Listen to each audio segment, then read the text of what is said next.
Well, political posturing is not new to the Senate, but even given that, this morning's protestations from the Democratic side of the aisle have been remarkable. The subpoenas at issue here are not about the Mueller report. It's not even about Carter Page or General Flynn. The central question here is about corruption and abuse of power. What has been made public is we now know that the previous administration directed the FBI, the CIA, law enforcement, and intelligence to target their political opposition. This committee has now heard testimony that not only did they authorize wiretaps of a senior advisor to the Trump campaign,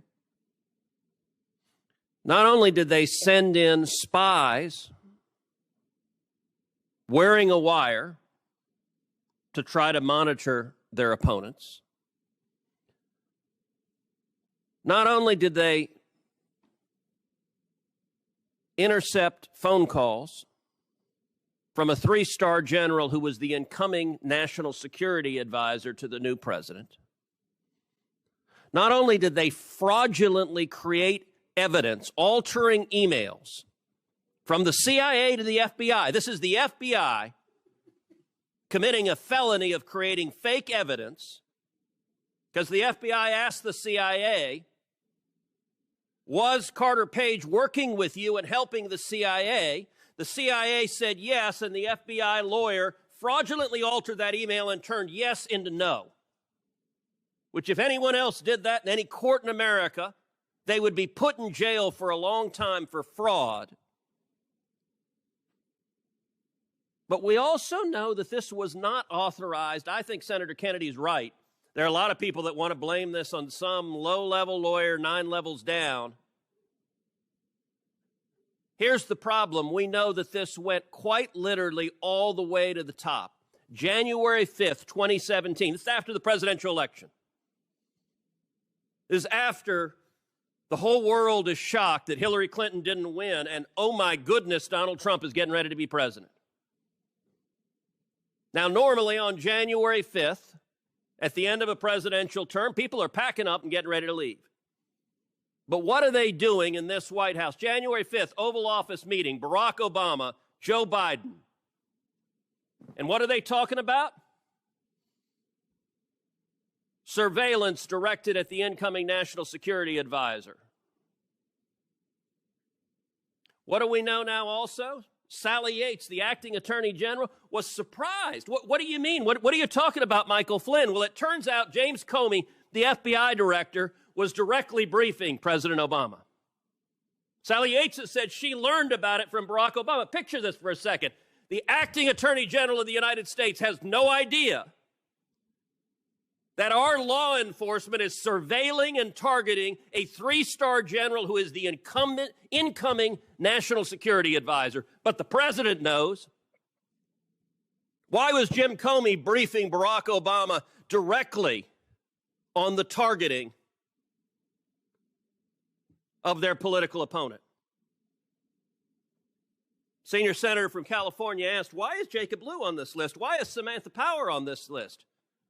Because every damn one of them unmasked Michael Flynn, put in multiple orders. These are senior political players in the White House and the Obama administration. They're on their way out the door.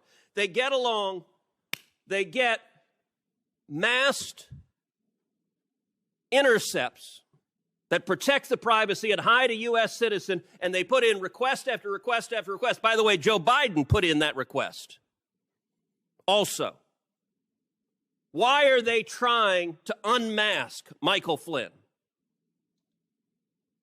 January 5th was the day after the FBI on January 4th had concluded there's no basis to investigate Michael Flynn.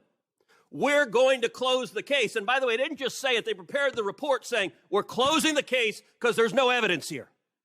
Because we interviewed everyone, And there's no derogatory evidence. There's no basis to be targeting this guy, who is the incoming national security advisor for the president.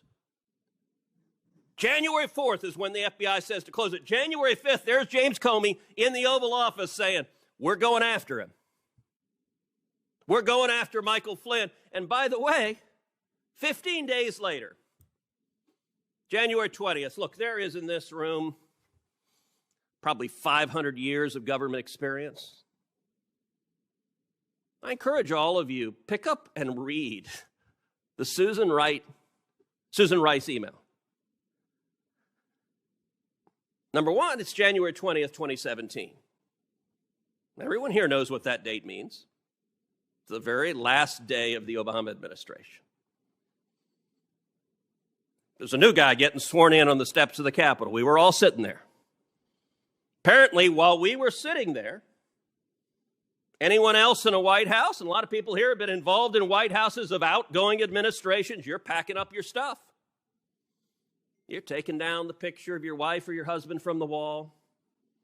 You're putting your personal belongings in a box and you're leaving. It's not what Susan Rice is doing. She's sitting down typing an email. An email to whom? Herself. How often do you email yourself? Is that something you do a lot? Dear me, as you're leaving a job. She emails herself and writes this memo, which in the annals of government is one of the funniest damn memos you'll ever read. Dear me, the investigation of Michael Flynn is by the book. Let me be clear, it's by the book. Did I mention it's by the book? 3 times she uses the phrase by the book. Any of you ever played poker? There's something called a tell. When someone's writing over, this is by the book, we're not doing anything wrong, that's a big indication they're scared they're doing something wrong. The only reason she writes that email is she's sitting there going, oh, crap, in about an hour, these next guys are going to arrive, and they might find out that we turned the FBI into the personal research arm of the DNC. Look, all of them thought Hillary was going to win. Nobody would know that they had abused law enforcement and intelligence to target their political enemies. She writes this memo. By the way, ain't nothing by the book if on January 4th they say we're closing the investigation because there's no evidence. And January 5th, the FBI director is in the Oval Office with the president saying, hey, we're going after the guy. There's no book that lays that out. And what's astonishing is not a single Democrat here cares. Not a one of you is troubled. Or at least you won't say it publicly. Now, I get it. It's an election year. Joe Biden's your nominee. For God's sakes, you don't want to uncover something that shows that Joe Biden was part of corruption. Barack Obama, I get it, you revere. You don't want to reveal that he was involved in the corruption, and you can't reveal Joe Biden was. So yesterday's hearing, we got Rod Rosenstein, the number 2 guy at DOJ, who on every answer is like, I didn't know. I didn't know. No, I didn't know that. No, I didn't know that. I didn't know that. I didn't know what I was signing was completely false. And what was amazing about the questions from the Democrats is none of y'all cared. You're just like, oh, let's ask about something else. Let's ask, no, don't talk about this. Look, this committee ought to care, and let's be clear, we had a lot of talk about if the shoe were on the other foot. Pause for a second and imagine how you would feel if Donald J. Trump was doing exactly what Barack Obama and Joe Biden did. So right now, you guys copacetic with Trump putting wiretaps on the Joe Biden presidential campaign? Everything cool if Trump has the FBI send in agents wearing wires to the Joe Biden campaign? That's all good. Everything all right if they fraudulently create evidence. They doctor emails from the CIA and send it to a court under oath.